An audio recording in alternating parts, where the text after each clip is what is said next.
Good morning, everyone. Welcome to Writers Chat. We're so glad to have you with us this week. Excuse me. My name is Johnny Alexander. I am joined not only by my co-hosts, and I don't know where they are as you're looking at the screen, but I see Melissa Stroh, Brandy Bro, and Norma Poor, but also some of the other people in our community and anyone else who is out on participating but not online. If you want to be on the video, please go ahead and do that. We want to invite you to stay this time because we're going to be doing a roundtable. And since I wasn't really thinking I was going to make it this week, I kind of don't know what's going on. So I'm just going to turn it over to those who do. So take it away, We girls. should we should say that those of us who do know what's going on, we haven't really done this before. So um, we're taking a look back at the episodes we've done this year and discussing them, and we've kind of gone through and we've kind of grouped them into little categories. And so we thought maybe we might go through some of the categories. But if we stumble and fall and trip up and all of that, you know what? Par for the course. We'll just let Jesus take us as we go. Oh dear, I could move my mouse and everything disappeared. Okay, yeah, but you're all back. So, um, well, I guess I'll start off because I'm part, a show that I did at the beginning of the year is in the group. So we're going to start off with at the beginning of the year, we did a welcome to 2024, which was just kind of nice. It was an open mic. We sat around, we just talked a little bit about our discussion. About, writing and kind of what we were thinking about for the coming year. We didn't really do any goal setting because we kind of wanted to do something maybe a little bit different. However, a couple weeks later, we did a kind of unconventional goal setting type of show, but it wasn't really goal setting. It was called the novel approach to setting goals, reaching achievements for the goal of verse. And that was a thing that I put out where, I kind of had people just kind of aim at a trajectory and travel on a trajectory for where you want it to go rather than setting concrete goals, because not everybody works well setting concrete goals, and for some of us it causes anxiety, and then we don't get things done and then we feel like failures. So we kind of had a show on that and encourage people to maybe try this out if traditional goal setting doesn't work for you. So it was kind of neat to come back and take a look and say, how did these couple of shows impact you, if they did at all? Maybe you don't remember them. And let me say, if you don't remember what happened during particular shows or what we talked about, you are not alone. We have so many shows, and I have to confess, I don't remember sometimes detailed parts of conversations. And then of course there are some shows that I or you were simply not there for, so we just don't remember. And so that's when we'll just kind of talk to other people and say, what do you remember? Did this impact you? And if it didn't, it's kind of good to find out a little bit if you wanted to know a little bit something different than what you got. So what do y'all think? How did the opening and the goals thing do for everybody? Hey, I had kind of made a comment to you, I think it was last Friday when we were discussing this, that while we were gone last week in Washington, we were listening to audiobooks, and we chose Atomic Habits as one of the books that we were listening to. And it was really fun to note some of the similarities in that book with your topic that you're addressing, because he wants you to focus more on systems than that hard and fast goal. You're working towards that goal. You have a goal, but you're focusing more on the journey to get there rather than the goal. So you're flexible with that goal and you're just making those little positive steps toward it. So it was very similar about systems and trajectory. And I really liked that. It was kind of fun. Definitely one of those books we're going to have to revisit. And I really enjoyed the handouts you gave to everybody for that topic too. So it was helpful. And at one time, Melissa, we have the author of that book, I'm pretty sure, as a guest, did we not? We talked about it with Gene years ago, but I don't know if we actually had the author. Was his last name Schwartz? No, that Nice was another fellow who was a coach who he used a similar method to his. Oh, okay. Yes, Now he's a guy from South Africa who came and talked about the little mini steps that you do. Yeah, he used a very similar approach to the author of Atomic Habits, whose name suddenly has left me. Right. I don't know about the rest of you, but and gentlemen and ladies, feel free to chime in on the goal setting versus, a trajectory or a looking more at the journey or the process as opposed to a hard and fast goal. Most people say you need a goal. If you don't aim at anything, you'll succeed every time, or however that, I know I just totally butchered that saying, but anyway, but I did really enjoy the idea of, where you want to go and what steps are you going to take along the journey to get there, or, kind of enjoy the journey. It's not just all about the arrival. I'd have to say I followed my own advice. There you go. Sometimes you can tell people what to do and you don't do it yourself. Right? I did it myself. So it's been good. It's been posted on my wall and I look at it periodically just to remind myself, which way to go. All right. So any and if you guys comments? want to put anything in the chat to add to this, as we go along, in case we're talking and we don't stop to observe, please feel free. We'll monitor that. And I'm going to put the titles of the shows and the links in the chat for any of you that are interested in something, maybe want to take a look at it. You can go back and take a look at the shows on the YouTube. We have like a lot of sets, so I'm just going to go through. So there's next set, there's 1, 2, 3, 4 in this group. We have Picking the Right Fight by Crystal Cottle. We had Come Right With Us on writing fight scenes, which I thought was fantastic. Putting Romance into Every Genre by Daniel Kaplan from Autocrat, and Fiction Series Collaboration with Naomi Mush. I can't believe I just said Mush. Naomi Mush, sorry, Naomi, and Amy Walsh. Go ahead and comment on those while I stick stuff in the chat. Well, I can definitely say I thoroughly enjoyed Crystal's fight scene presentation in the classes that we did. I, as a fiction writer, I just eat up that kind of stuff. I love some of the hands-on practical lessons that you go into creating a scene that impacts people emotionally and gets them involved. And yeah, fight scenes, whether it's verbal or physical, definitely ramp up the tension in the story. You just can't get by without a good one. I remember I enjoyed so much about that particular episode, how we discussed how important it is that it doesn't have to be a physical fight scene, but just putting that strong tension, whether it's verbal or the nonverbal even.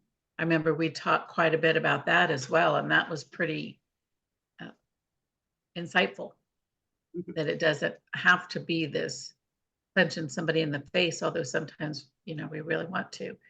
But, it was good. It was good. I like that. And it makes you think a little bit more about how we can add more attention to our story to drive it along. So that's it. I really like being able to put into practice what she had talked about when we did the Come Right With Us for writing fight scenes a couple weeks later.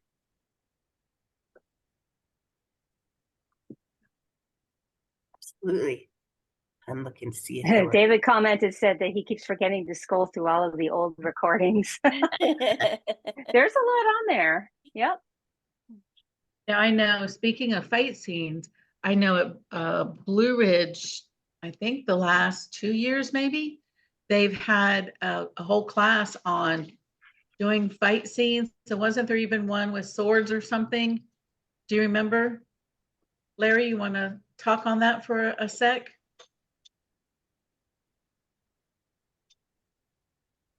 The only thing I could say about it, don't remember the woman's name, but she taught twice right before I did. And when I would walk in to get set up, the attendees were very excited about what they had just experienced. Was that Carla And Hawk by any chance? I think it might be. I'll look it up while we're on today, because the schedule's still up. Actually, I still have it in my backpack, so I'll put it in the chat who it was. But yeah, it was very popular and very well received. So Hi there. I've got my schedule. Heidi, you took the class, did you not? Yes, I did, and I had a marvelous time. I will say, it helps to be physically fit because she, even though she modifies it, she is quite athletic. And what impressed me the most, it was 2 years ago that I took her class, was that she does bring it to your level, but she also has it for those that are genuinely creating other worlds and are like full body into it, such as like Star Wars fight scenes and stuff like that. Sorry for the background noise, but I really do recommend taking the class because it showed me when I watch movies or anything like that, how just choreographed that is. And you can tell if they're holding the sword wrong or they're stepping into it wrong and all of that. So it was a lot of fun. All the things Thank you you. wouldn't think about if you're not engaging in something like that and you're just trying to imagine it in your head. Yeah. Oh, and That, yeah, that's yeah, amazing. Larry said Amy Bright was the instructor. Oh. Yes, yes. And she's exceptional. She's a very kind-hearted, but lethal person. Thank you, Heidi. All right. Well, All I'm right, gonna next just, set. yeah, I'm gonna just talk a Yes. minute about the collaborative one because that was one I really yeah. wanted to do and was so Oh, that's glad right, that yep. we got Naomi and the other name just I'm sorry, just went right. Amy. Amy, thank you. Just so glad to have them on here to talk about that because there are so many different ways to do series now. I mean, we can do the series just one person writing all the books, and of course, for a while there's been the whole idea of doing series either under one pen name where it's multiple authors or different authors using their own name to do these different series. But it was really fun to see that here was a group of authors that just banded together, and because we can do indie publishing now and it's so much easier than it used to be, that they put together this whole storyline with these stories that cross decades. So it was all, themed with the cookbooks and yet it was these different eras and each person writing a different one, and the covers were just adorable that really would fit that audience. I mean, they just were doing so many things right. So it's just fun to see that there's, almost all of us want traditional publishing, and I'm so glad to get that, of course, that just affirmation that, a publisher wanted to publish a work, but there are also just all these other things to do. And Naomi is traditionally published too. I mean, so it's like, we're crossing all these boundaries, doing all these different things. And there's ways to get your work out there, and collaboration with other authors is a great way to do it, as long as you have authors you trust and can work with. And I mean, there's some things there, but it can be a wonderful way to get stories out to your audience. That's a Yeah. great way for up and coming authors to be published, whether it's in a collaborative like that or a collaborative through guideposts, things like that. And that was actually how I've had several of my pieces published, was in a collaborative work. And it's a great opportunity. So I would encourage people not to shy away from that. It builds those writing creds, which we all know we need, right? Yeah, and like when Barbara was doing all those novellas, and I don't think they're doing those quite so much anymore, but usually there might be, like, say there would be 6 stories in the whole collection in the book. But almost always, at least, I won't say almost always, but the ones I was involved in, there was always one author who was new. It might be her first time to be published. So it was a good way to work with more established authors to get someone else a foot in the door, right? And I'll just touch on the romance one. It wasn't just a straight, let's talk about romance. It was, let's talk about romance in any genre, because it shows up in any genre. And how do you write it in an action book versus a straight romance thread? I really appreciated that. There was a great session, and we had a lot of good information on that. So definitely check out these replay links that I'm sticking in the chat. So our next section is more leaning towards submitting. So we had mastering the art of querying, why authors need the key elements of a synopsis by Catherine Hutchinson Hayes, and mastering the art of the query was Bethany Jett. And then how to be a writer, editors, agents, and publishers love, which we just recently had last week with Chip McGregor. All of those were just, man, if we could just put all of those into one teaching, people would be experts at querying and submitting and all those things. They were just, and they each came at it from a different perspective. I loved Catherine's. Hers was so very detailed but simply done. Not at the end of our show, we didn't feel like our heads were going to explode because it was, bulleted information shot at us out of whatever. But hers was done really well, as were the others. I just really, and Chip's presentation last week was just so laid back and just answered questions and so informative.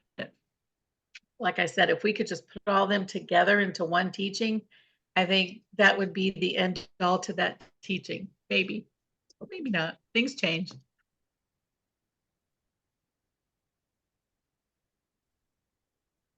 Excuse me, I had to take a little drink to clear my throat. Didn't want to cough online, but That's right. yeah, I totally agree. And they all had such good ways of breaking down the information, so it wasn't complete fire hose.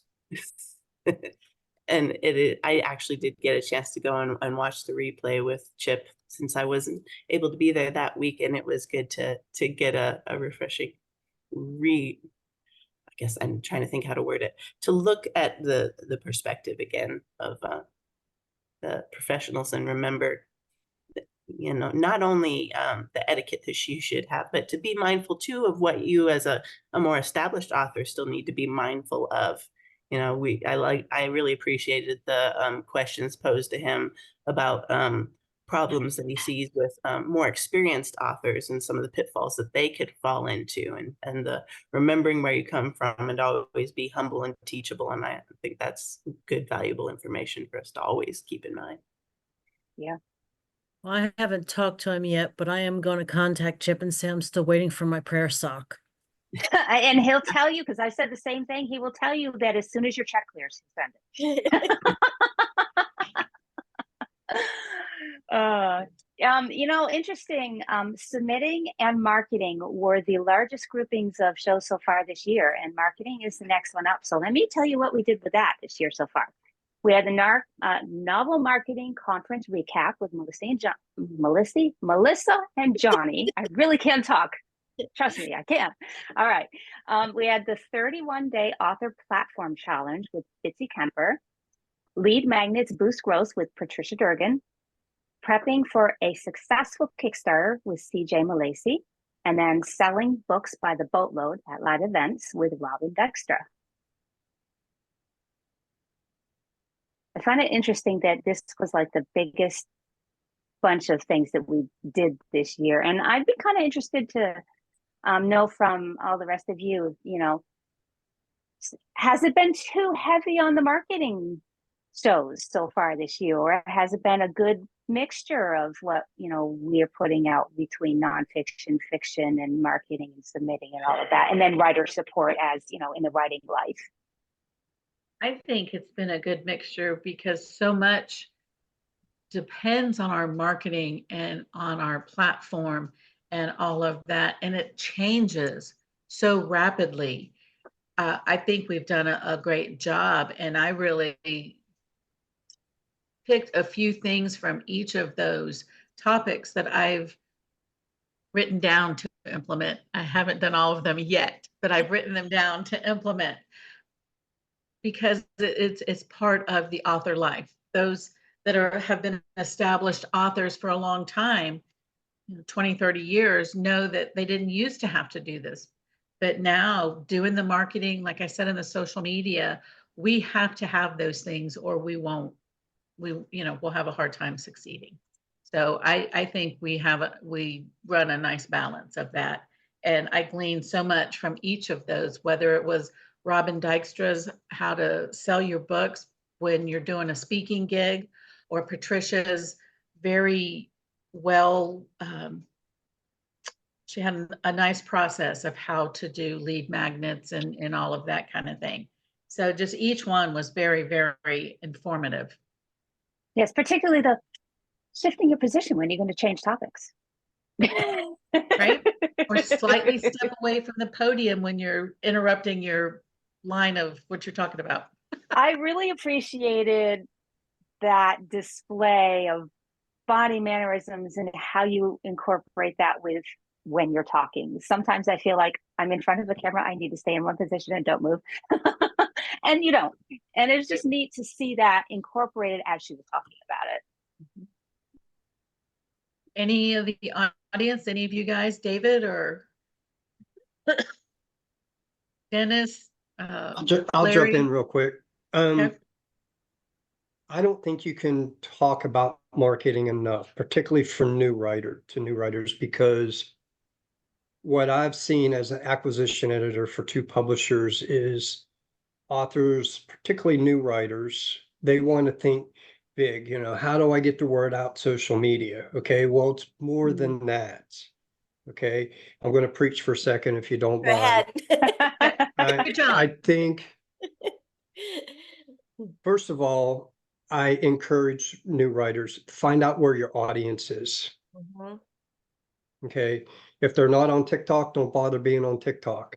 If they're not on Facebook, don't go to Facebook. Okay, and I think there's a misstep there for a lot of new authors. The other thing that I encourage new writers to do is think locally. What can you do with your local bookstores? What can you do with your local libraries? What can you do with your local churches? Those are areas that are missing in almost every proposal that I see from a new writer. Is it worth to be part of the Chamber of Commerce in your area? Start networking with those types of people. Is it possible in your area to go to fall festivals? Have a book table, okay? Have a booth, and don't stand behind a table, with 3 or 4 books on a table. Get out in front and engage people. Use your 25 word or less pitch. If they ask, what do you have here? These are things that I see missing in book proposals, and I think they could be a big help to new writers. Okay, I'll get off my soapbox now before I fall off. No, I'm glad you got on. Thank you. Yeah. We Great like- advice. Thank you, Larry. We And love really your soapbox. Yeah. what Larry was- said about being out in front and talking and all, if you don't, I do several vendor events a year locally, and people will come by and they'll kind of look, and I'll right away start talking about, well, what you're looking at right there is this, because I have a lot of anthologies. I'm in like 10, 11 anthologies with a short story, and I'll start talking about what that is and the theme. And like, I have sold more books doing that way because people would have kept right on going if I hadn't gotten out there and being a little pushy, and I'll just talking about not only the theme, but how fun it was to be part of it and to know some of the other authors and things like that. Super, super important. And it's hard when you first start doing that because you don't want to bug people, but you got to bug people. Well, It's a and learning Pam, experience. Oh, go ahead. Pam, to your point, I have noticed as someone who's been in leadership for years that people buy into a person Mhm. before they buy into their vision or their product. Yeah. So if you can connect with them on a personal level, they'll be more open to your product. And even if they don't buy right then and there, I've had them come back. Yep. Because I talk about a lot of things besides books, not just because I like to talk to people. And here's a tip for those who are uncomfortable in that type of environment. Practice talking to the cashier at the grocery store, to your bagger. Hey, how you doing? You having a good day? Just get comfortable talking to strangers. I mean, some people aren't. I mean, a lot of writers are introverts. We'd rather sit in an office with, our beverage of the day and just write and edit and do whatever. But we have to engage people, and it can be difficult for people. Yeah, I that was a do. learning I feel experience sorry for for me. y'all introverts. Me too. I'm right Yeah, there with you, I Pam. don't have any problem doing that stuff. I was going to say that that was the learning experience for me last year. It was my first year setting up a book table at events, and I had gotten involved with our local farmers market and had talked with people in the Chamber of Commerce and some of the local events that they were doing in our community. And so I had gone and set up tables at those things. And the farmers market one at fair was the most engaging because there's a lot of people attending a local fair, and I had heard different people advise how to get up and engage, and that was intimidating for me, but I did what one had recommended. I grabbed a handful of bookmarks, stood in front of my table for part of the time, and just were talking to people as they were going by, asking them how their fair was going. I'd thank them for stopping by and hand them a bookmark, and that was one way to engage people. And then there were those who come and ask, and I realized I needed to be better about developing my hook, my line for explaining my book. So it was a good learning experience of how to be more succinct so that I don't cause glazed eyes. And if you're able to, if you got somebody next to you, trust that you can walk around, or you have somebody with you. I walk around all the vendor events and I see everything that's there. And then when people come by, if they've got kids or whatever, how many times I send people to other people, go check that vendor out because they've got this for kids your age, or they got this and that. And sometimes I don't sell any books that way, but a lot of times, I'll hear, like, they'll find me on Facebook, or they'll send me something on through my website and say, well, I didn't get a chance to buy your book there because but you sent me over here to get that and I didn't get back in time, but then they'll go to Amazon and buy one of my books, and so just because I like to talk, that's what I do that a lot. And you got to know what's there so you can talk to people about it. The longer you keep them talking, they'll tend to buy something. Right. Good idea. I do want to mention that I really appreciated the show that we had on prepping for a successful Kickstarter, because that really gave you a lot of good insight into what goes into creating a Kickstarter, the amount of time and energy you need to put into it. It was a really good show. If any of you are interested in that kind of thing and funding your projects that way, go back and take a look at that show, because there's a lot of great information on that. Yeah, she did a great job. Shall we move to the next set? All Sure. right. And while you're doing that, I'm going to congratulate David, who said he's going to be at the Waco Comic Con. That sounds like fun. Yeah. Oh, you're muted. Oh, he wants you to do that someday. Did I read that wrong? Yeah, Oh, well, maybe it's someday. already passed for this year. So maybe next spring, Maybe we'll next see. year. That would be fun. It will happen sooner or later. Yeah, that would be Hopefully so cool. 2025 will be it. All right. So the next set we have is writer's journeys, and those are really great. We had the writer's journey in the midst of the journey, Joe Massaro. We had a writer's journey, the next step, with Sophia Hansen. Writer's journey, abundantly more, with Ben Cooper. And then piggybacking on that, we had to come right with us with writing our living legacies, which was a born out of Ben's talk about he had done a poem. So we had decided to use that for a come right with us because a lot of people loved that idea. And I know, Johnny took that little idea and she applied that to a character and had her character write out a living legacy. And that really developed the character where she had been stuck before. I thought that was fantastic. I'll let you guys all talk about that. And I'm going to pop things in the chat. Yeah, that was really a great and fun experience, and writing it from a character's point of view, and something that's for a short story. But that's something I'm going to do for another character too. That's in the first book in a series. And as that series develops, and she's such a cute little character, but so not me, that's something I'm looking forward to do with her too, to dig deep. I loved Ben's thing. That probably was one of my favorite.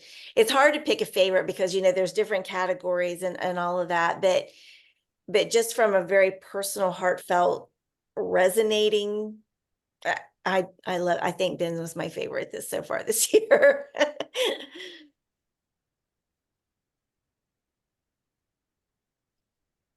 Would agree with Anyone that. else?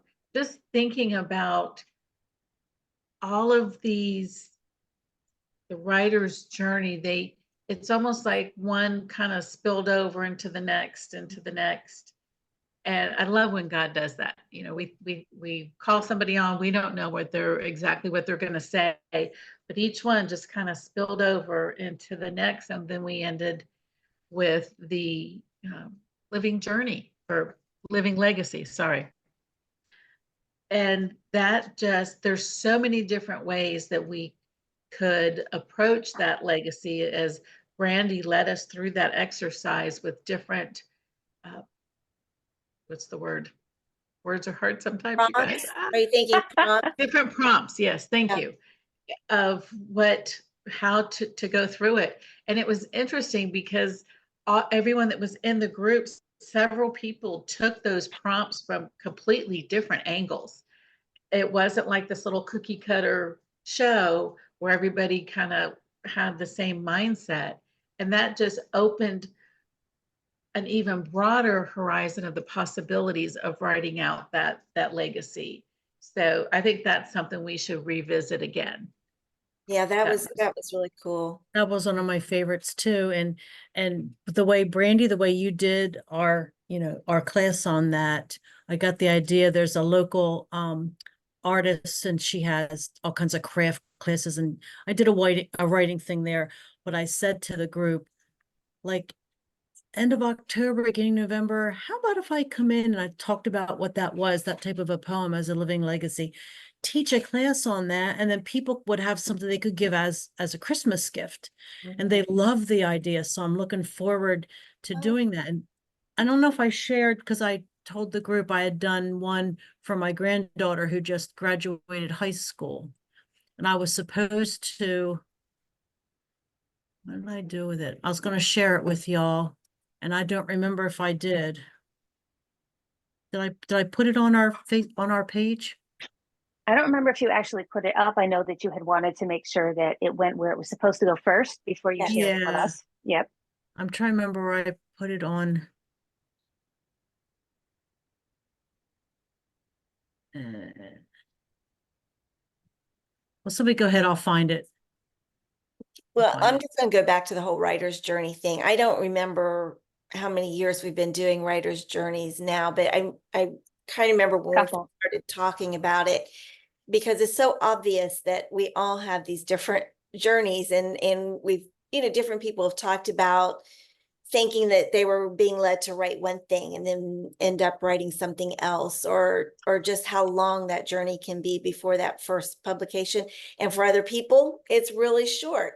But what we wanted to do, especially for our newer writers in the audience and our audience and in our community, is to say, look how every journey is different. No two people have the same experience, and the different lessons you learn along the way.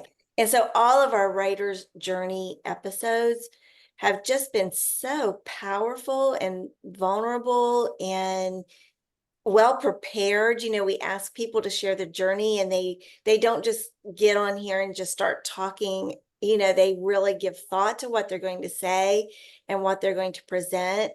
And it's just been a wonderful experience to hear the stories of those who have done it. And so, we can't do a writer's journey every week. So we do maybe 4 or 5 a year. But if it's something that you really would like to share, we want to know so that we can schedule that. So, I'm kind of inviting you, if you want to share your writer's journey, let one of us know so that we can talk about that. But it's just to go back to those episodes can be just such a blessing. And I'm sure there are a lot more, probably more tears shed during writer journeys episodes than any other journeys, because everyone's is so important and so special. Yeah. And, even though everybody is unique in their journey, everybody that listens to somebody else's journey comes away with something encouraging for themselves. Mm-hmm. Yep. Okay, so I used the I am from, or you are from, and I wrote for my granddaughter, and as not a toast for her because she's really introverted. And so I just shared it with her by myself. And so it's as I'm talking to her. Her name's Kendall. Kendall, you are from running through the sprinkler, picking pumpkins and joyous laughter, from chubby cheeks and dancing feet. You are from eating sweet, juicy strawberries, going out to lunch and baking cookies. From campfires, riding bikes, playing soccer, and telling us a story, a really scary story. When you were 2 years old, you made it up yourself. From gaining a baby brother who drives you nuts, but you love him anyway. You are from trying and failing and trying and winning. You are from Scott and Gail. All this and more is where you are from, and only God knows where you are going. And then because it's me, I had to put something rhyming in there. But all this I can say, and my heart is glad. You're the best granddaughter there ever was, and now you are a grad. Oh, That sounds like a cute. greeting card. Yeah, kind of. That's But lovely. she loved it, and I said and that Yeah. was just for her. And so when my grandson graduates in 2.5 years, I'll write one for him too. And I love that we learned that from Ben, and Bandy took it and taught it to us and all, because I like to write toasts for birthdays and things and whatever like this, and this is a different way of doing it that I like even better. So A new tradition. I love it. Yeah. Yeah. Well, from personal journeys, we moved to something a little bit different. We did the Serious Writer Italy tour, a second part because we had one last year. We had a happy birthday writers chat, and we also did writers chat unplugged, which none of those are recorded, of course, because we want to be able to let everybody just share what's on their heart, whatever it is at the moment. So what did you all think of those? And just to let you know, we have 3 more sets that I would like to hit on before we close out our show. So go ahead, thoughts? Those were great. It was fun to reminisce with everybody, and there's always encouragement to be had on the Writers Chat Unplugged. Those are really, I think, meaningful for people. They know they can come here, and it's a safe space where you can talk about your writing struggles or share in your writing joys, and people will be there to cheer you on and encourage you and bolster you on your journey. So I think that they've become very important to our community. I really did enjoy, even though I said they were all great, which they were. I enjoyed the birthday celebration with Writers Chat in a selfish way, because Writers Chat has been such a significant part of my writing journey. And I'll just leave it at that, or I'm going to start crying. Yeah, those were all fun episodes. Yeah, they were. Yeah. All right. Next set is more nonfiction. We had content writing with Holland Webb, writing articles that will give hope to a questioning world with Annette Griffin, and then writing Bible studies with Tessa Afshar. I really enjoyed the episode of and I don't know if you mentioned this one, writing articles that give hope to a questioning world. Sorry, grandkids are back in, so my ADD is kicking in. But anyway, I thought that one was really great, especially considering the time in which we live, where there's so much fear and angst. And we have a message that can give hope to anyone, and we need to be busy about sharing that. So I especially like that episode.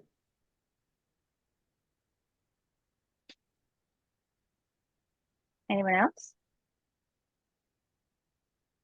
I don't think we do quite so many nonfiction shows. I'm not sure why. Maybe because, I don't know, some of us write more fiction than others, but Yeah. I thought Tessa's Ask Grandpa if we'll class change was it. fascinating in that how he she peed his approached pants. things in a different way.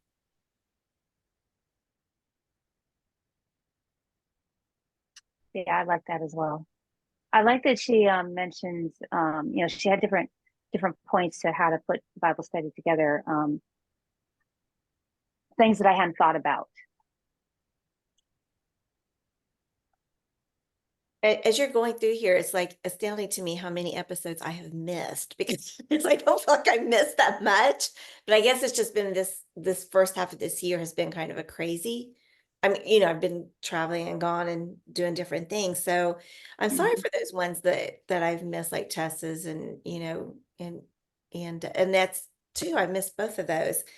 So I will say I really did like Holland's. I was here for his, and I've got 2 pages of notes. So it was, Yeah. yeah, You yeah, know, it's a good show when you have a lot of pages lots of of notes. notes. Yeah. Yeah. All right. So we have next set, Writing Personal Tragedies with Grace, with Diane Mills. And then Roger Dragomir did Do I Need a Sensitivity Reader? Both so good.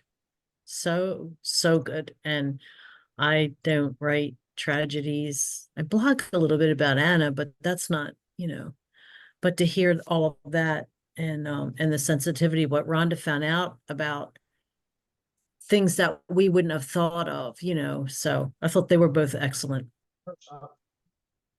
Yeah. I felt the value in them, especially as an author, always thinking reader first.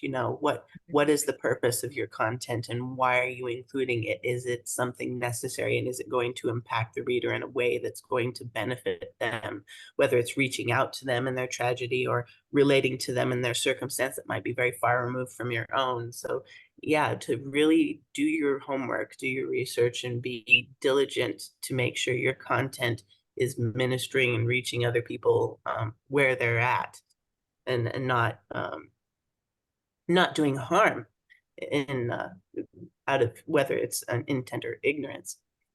It was always good reminders, and so I appreciated those for that.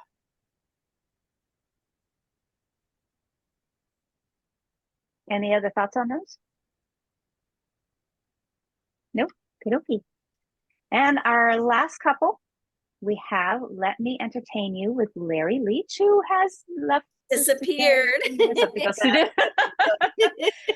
And then we had Prosody, the Music of Language with Jean Hall. I loved both of those. I was here for both of them. I loved both of them. I think they both just did a great presentations, and they're just like two little tiny aspects of writing, right? And yet how important it both of those are to writing a book people want to read, or pieces that people want to read, whether it's a book or an article, whatever it is. Mm-hmm. And I think we all learned a new word, prosody. Yes. Is it prosody or prosody? I don't know. Maybe it depends on which part of the country you're from. I think so. Yeah. Yeah, springboarding off of what I kind of said in the last one too, that again, these were 2 episodes that really get you thinking reader first, but with the specific content of your work, like with Larry's, are you committing the crime of not entertaining your reader? Are you really focusing on engaging them? And I need to go back and revisit that one too. I think that he had a lot of good gems to share there. And always being mindful of if the story is engaging your reader. And then, being a word geek like most authors are, just loving words and learning new words and seeing how you can incorporate the rhythm and melody in it and just draw a reader in with the words themselves. That's something I'm always trying to be more mindful of, especially, you might not do it so much when you're going at your first drafts or things like that. You might just be trying to get the story on the page, but when you're going back and you're doing your edits, especially, or polishing it up, you're really mindful of how your prose is, how it sings, or how it just speaks to the reader on that level. So or maybe how it doesn't because you want it to jar. I mean, yeah. I mean, it's just the words that we choose. I mean, I just love that whole session. Yeah, I just found my notes on Larry's, and one of the things that I really liked in his was aim for smiles, not laughs, and just how that just sort of lessen the pressure, right? Because it's like, oh yeah, Yeah. I can go for the smiles. I'm not necessarily going to get the ha ha ha belly laugh, but it's like, Mhm. yeah, I can do that. Naturally, I can do that. And I think it just makes it, it's like, yeah, do that. Do it that way. And don't we all love to smile while I do. Yeah. I'll say sometimes I'll start to read and I don't realize it for a few minutes, and next thing I think I've been smiling since the whole time I've been reading, and I really like that. Mhm. Mhm. Yep. Yep. I think it's an essential. I know in my series, my saga, there's a lot of heavy topics that go in. And so I consciously try to put some humorous content, whether it's in dialogue or maybe just a scene here or there that kind of hits the funny bone, even if it's just a little bit, to lighten the mood and to engage you and help you to relate with those characters more and make them more real and fun. And yeah, it's important to incorporate that humor in your writing, even if You it's don't just want a them to little. stop reading because they can't, because they didn't get a break Yeah. Yeah. mentally, emotionally. I love it when it just kind of hits you out of nowhere. Yeah. And you're like, and next thing you know, I know somebody in this chat writes like that, and I love it.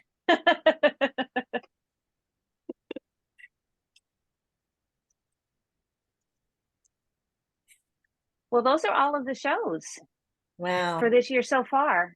It's quite an offering. I like that we have a good mix of topics. We touch on the writing life, the inner part of being a writer, as well as the outer part, all the way to marketing. It's a very good range. I'm kind of curious. Are there any kinds of shows or any kind of topics that Mm. you kind of would like to see, but we haven't, you haven't gotten anywhere, or you haven't really seen here, or something that's just been kind of niggling you, like, I kind of wish they would talk about this. Or I know we have had a couple shows here and there where we thought somebody was going to talk about, the topic from a different angle, and they went this way instead. And I know it was kind of like, oh, okay. And it was a good topic, but I was kind of disappointed I didn't get this angle on it. Yeah. I know sometimes that happens. But if there's Easy. anything to think Easy. about, feel free to share in the chat or on Writer's Chat Rachel, we're gonna Facebook do lunch in group. just a minute. Um, What? yeah. Any other thoughts? Got to think about it, because in the last almost 3 years I've been part of it, I've watched a lot of classes, so I have to try to think about Yeah, what, true. well, Yep. yeah. Yeah. Part of the reason I did this document to go through all the shows was because my brain is really good at taking something it's learned and unpacking it away, and that I can have a difficult time trying to retrieve it sometimes, to remember the details. When I need it in the moment, it comes up. But if I just try to come up, call on something, it's like, what was that? Yeah, I'm kind of like that when it comes to music too. When I was on the worship team, oh golly, it was so bad. There's one show, I mean, one Sunday, I was supposed to start and lead in with a song, and I had no words, no tune, no nothing. And Oh, the no. person who was on the worship team with me is looking at me like, he ended up having to start because I just could not come up with it. So yeah, happens with shows too. Happens. It just happens. It's a thing. Yeah. David? Oh, is he leaving? Oh, he's raised his hand. Oh, goodness. Yeah, we really do want to know. I mean, I think we've got the next till the end of the year. I'm not sure. There may be a gap here or Almost. there, but I think we're pretty close to having it all set. But we do want to hear what you all want us, what you want, if there's something. Yeah, especially for the coming year. Yeah. Yeah. Do we know if we have anybody in Writer's Chat that writes songs? Because Oh. that Brandy made me think of it, and then in middle of August I'm going up just a retreat in North Jersey, the North Jersey group up there, but they're doing writers and songwriters Nice. retreats. So That would be fun. That's right. I'd forgotten about that. and I Once don't upon a time, I wrote songs, but nothing on the level of everybody else sings them. But I wonder if that might be not interesting for It's a for different way to writers. look at writing. Yeah. I think writers can learn from writers in other parts of the field, whether it's, Definitely. copywriting, writing songs, Mhm. writing poetry, writing greeting cards. Yeah, There's that'd be a good one a too. thing for that, Yeah. Well, Dennis says he has written several songs, and Elaine has been to a songwriters retreat. So we've got, That's neat. okay, guys, we may be calling on you. So be prepared. Okay, well, let's talk about next week, which is that one pretty well set, Brandy? Yeah, I think so. Okay, then tell us about it. So, unless I am completely wrong, I am doing a show on AI. Yes. So that's a big topic for people. And I wanted to talk about the difference between corrective AI and generative AI, as well as using AI for research. Then, of course, there's all the controversy surrounding AI. So anybody that's listening, I'll post this in Writers Chat members Facebook group page. Yeah, you know what I mean.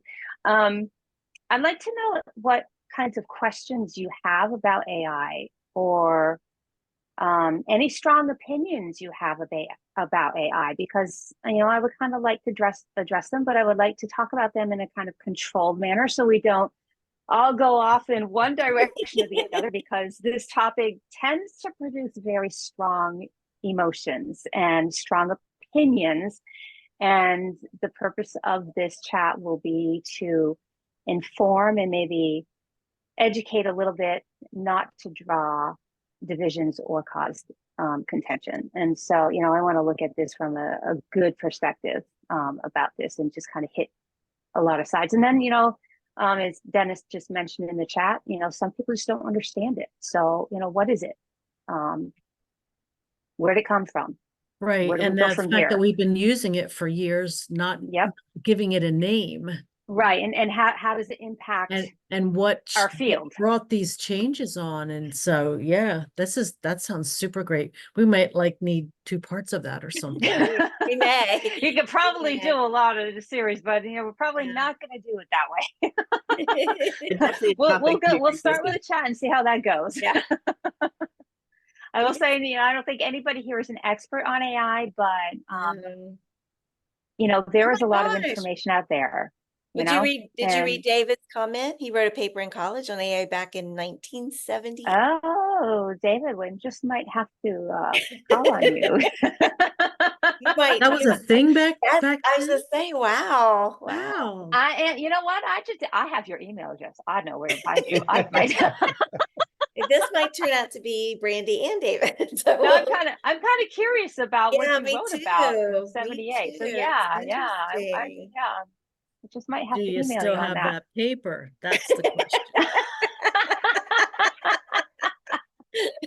I don't know. Do writers ever throw away anything they write? Not usually very much, I don't think, unless you are completely disgusted with something.